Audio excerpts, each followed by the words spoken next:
स्थानिक स्वराज्य संस्थांच्या निवडणुका लवकरच लागण्याची शक्यता।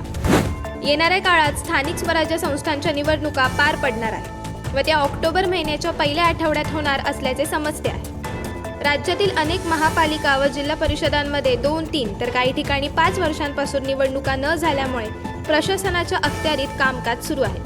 त्याचबरोबर सर्वोच्च न्यायालयाने 2022 आधीचे ओबीसी आरक्षण कायम ठेवायचा आदेश दिला आहे। महाराष्ट्र स्थानिक स्वराज्य संस्थांच्या निवडणुका 4 टप्प्यात पार पडणार अशी सध्या चर्चा आहे।